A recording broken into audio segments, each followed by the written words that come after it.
Atalaya, je ne savais pas que j'avais été invité à une émission de fact-checking. Mais en fait, je suis votre fact-checker. Je suis là pour corriger l'ensemble des informations mensongères que vous êtes en train de dire depuis le début de cette émission. Il n'y a pas de problème à répondre à chacune de vos sottises, ne vous inquiétez pas.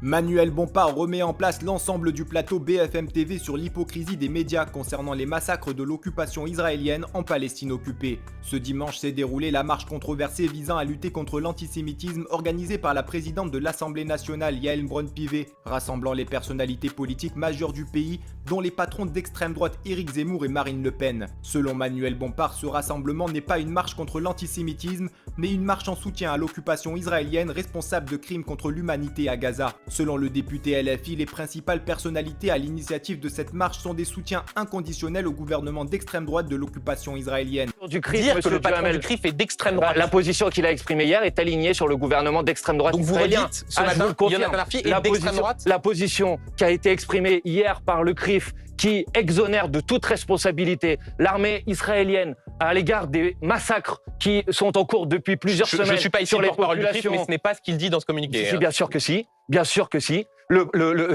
Passer le communiqué à l'antenne. Il met en cause la responsabilité du Hamas qui fait des civils des boucliers humains. Non, très précisément, il dit que les responsables des massacres de populations civiles, plus de 10 000 morts aujourd'hui à Gaza, sont le Hamas et pas l'armée israélienne. Excusez-moi de vous le dire, c'est stupéfiant de dire ça. Prise de position qu'a fait le CRIF hier est une prise de position alignée sur la position de l'extrême droite israélienne qui est aujourd'hui au gouvernement. C'est un fait. Et si vous voulez contester mes propos, puisque vous avez l'habitude de le faire, passez à l'antenne. Donc, le communiqué du CRIF. Passez-le à l'antenne, monsieur Duhamel. On va en parler tout à l'heure. Jean-Luc Mélenchon, les amis du soutien inconditionnel au massacre ont leur rendez-vous. C'est incroyable que vous soyez comme ça, d'une mauvaise foi qui est confondante. Je pense qu'en termes de mauvaise foi, on a de la compétition. Mais non, je ne crois pas. Moi, je ne suis pas de mauvaise foi. Moi, j'assume les positions qui sont les miennes. Contre l'antisémitisme, elle est nécessaire tout le temps, quel que soit ce qui se passe sur la scène internationale. Mais quand Madame Braun-Pivet et Monsieur Larcher relisent ce qui se passe dans la lutte contre l'antisémitisme et le font de manière extrêmement déséquilibrée, puisque si vous voulez parler du conflit au Proche-Orient, oui, bien sûr, la libération des otages,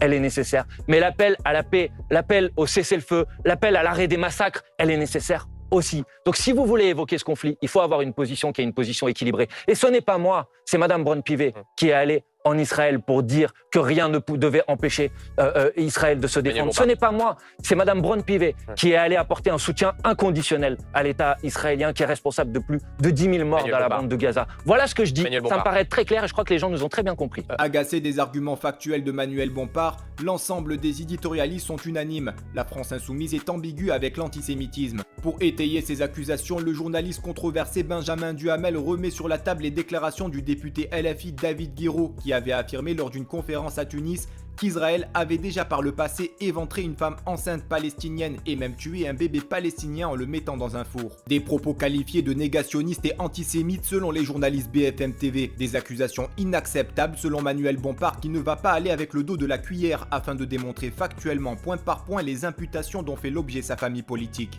Vous en avez pas marre de déformer les propos des gens, de leur faire dire l'inverse de ce qu'ils veulent dire? Un peu fort de café de considérer que c'est nous qui sortons des propos de son contexte. On va reprendre la phrase de David Guiraud. Le bébé dans le four, ça a été fait par Israël. La maman éventrée, ça a été fait par Israël, pouvant de ce qui avait été constaté le 7 octobre. Alors allez-y, expliquez-nous s'il vous plaît ce que signifie cette phrase. Je crois que David Guiraud faisait référence au massacre de Sabra et Shatila de 1982 qui ont été faits par des phalangistes avec la bénédiction de l'armée israélienne. Ça c'est la deuxième partie de la phrase. Le bébé dans le four, ça a été fait par Israël. Alors peut-être qu'il faisait référence au massacre de Deir Yassin qui ont été faits par l'Irgun, qui est, excusez-moi, mais puisque vous m'interrogez sur ce sujet pour ceux qui nous écoutent, l'ancêtre de Tsahal, c'est-à-dire l'armée israélienne. Et c'est choquant. Pourquoi est-ce que vous mettez toute votre énergie à reparler de faits anciens? Je ne mets pas toute mon énergie. Moi, toute mon énergie, je le mets pour essayer de faire en sorte que la France prenne enfin une parole claire, pour faire en sorte que le massacre s'arrête, pour faire en sorte qu'on n'ait plus des enfants qui meurent, pour faire en sorte qu'on n'ait plus des écoles qui soient bombardées, pour faire en sorte qu'on n'ait plus des églises qui soient bombardées, pour faire en sorte qu'on n'ait plus des hôpitaux qui soient bombardés. Voilà à quoi moi je mets mon énergie. Et si vous voulez en permanence aller chercher les propos qui ont été tenus par les uns et par les autres qui rappellent un contexte historique, excusez-moi de vous le dire, c'est pas moi qui mets mon énergie là-dessus. Voilà ce que je suis en train de vous dire. Ça me paraît très clair. C'est que par exemple, hier, il y a des bébés dans un hôpital à Gaza qui sont morts parce qu'il n'y avait plus d'électricité, qu'il n'y avait plus d'énergie pour faire tourner cet hôpital. Alors peut-être que ça, c'est une horreur qui ne vous intéresse pas, mais moi, elle m'intéresse. Mais moi, je ne suis pas d'accord avec le fait qu'on fasse croire qu'il y a des vies qui valent moins que d'autres. Rapidement, une question. Et vous pensez-vous, comme Manuel Bompard, que les médias font preuve d'indignation à géométrie variable concernant les victimes des massacres de l'occupation israélienne? Donnez-nous votre avis en commentaire. En attendant, rejoignez-nous, soutenez l'information Break News.